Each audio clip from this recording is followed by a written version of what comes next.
the altitude of a right triangle that connects the vertex of the right angle to the hypotenuse divides the right triangle in a very special way. It splits it into three similar triangles. The right triangle overall,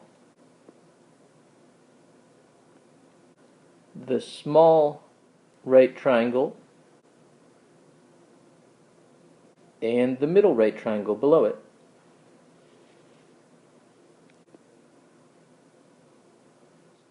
These are all similar due to angle-angle similarity because there are common angles that are acute and they each have a right angle.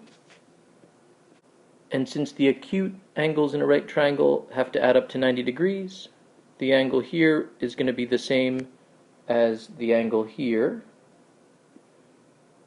and the angle in the small triangle here is going to be the same as the angle here. The side lengths now are labeled with ABC and XYZ. Let me add those labels to the separated triangles.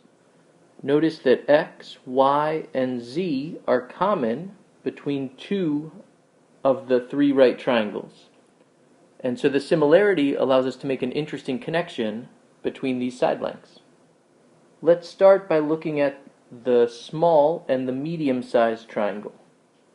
Notice that Y is the shared side, and Y is the smallest side of the medium triangle and the middle side of the small triangle. So we can create a proportion that relates the small side of the small triangle to the small side of the middle-sized triangle. In other words, we can connect A and Y, and in a similar way we can connect the middle side of the middle triangle with the middle side of the small triangle. So A over Y is equal to Y over B.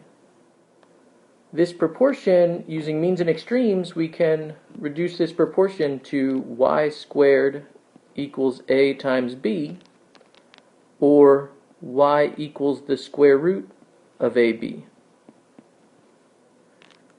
And we end up with a relationship called the geometric mean. The square root of A times B is called the geometric mean of A and B. So that side length, that shared side length Y, is the geometric mean of two other side lengths in the diagram, A and B. Well, as it turns out, in a similar way we can compare the large right triangle with the small right triangle. This time the common side between the two is X. We can see that X is the smallest side of the big right triangle, and it's the biggest side of the small right triangle. The biggest side of the big right triangle is the hypotenuse, which we labeled with a C, and the smallest side of the small right triangle is labeled A. So in a similar way, means and extremes gives us the relationship X squared equals A times C, or in other words, X is the geometric mean of A and C. And we can make one final connection, this time between the big right triangle and the middle right triangle. In this case, the common side is side Z, and we can see that Z is the middle length side of the big triangle and the biggest side of the middle-sized triangle.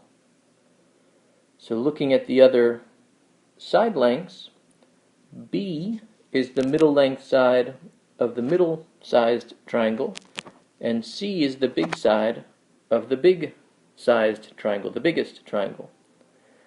And again, means and extremes tells us that Z squared equals B times C, or Z is the geometric mean of B and C.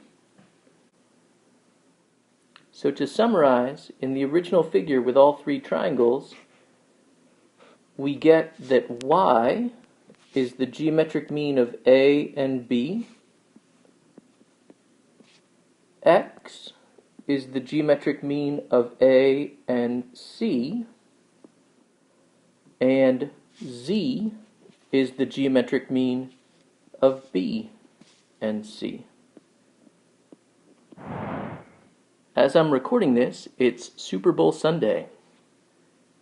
So if you look at this diagram, you can see the quarterback at position C, guarded by linebackers A and B. X, Y, and Z are defensive linemen. Y is trying to split A and B and get to the quarterback, while at the same time, X is pushing around A to get to C, and Z is pushing around B to get to C. And who will win? Nobody knows. But thinking about this diagram and kind of seeing those connections can be helpful as we move forward and look at a couple of examples. So let's look at a few examples. In this case, we're given two side lengths from the diagram and asked to find the length of another segment.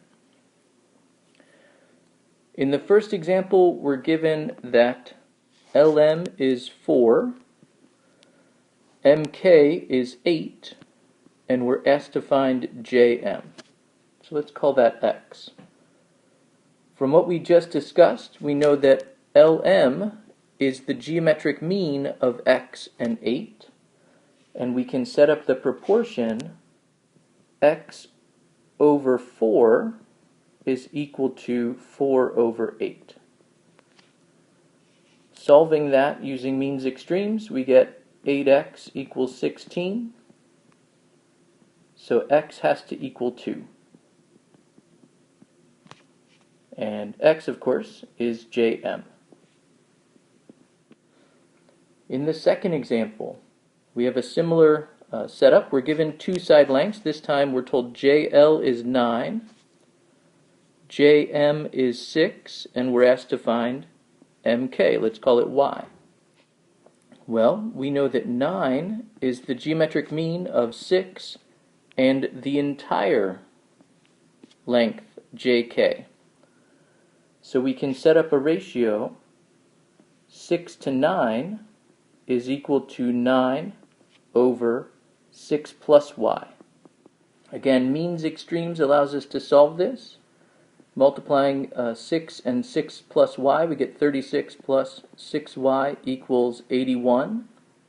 Subtracting 36 tells me that 6y equals 45, and y equals 45 divided by 6, which simplifies to 15 over 2, or 7.5. And finally, in one last example, we're told that LK equals 7, MK equals 6, and we're asked to find JM. Well, in a similar way, we know that 7 is the geometric mean of 6 and the whole side, JK, and so we can set up a proportion 6 to 7 equals 7 to 6 plus x. And solving that in a similar way, this time we get 49 equals 36 plus 6x, so 13 over 6 equals x. And the value of JM this time is 13 divided by 6, or roughly 2 1/6, 2.16 repeating. I hope you enjoyed the video. Thanks for watching.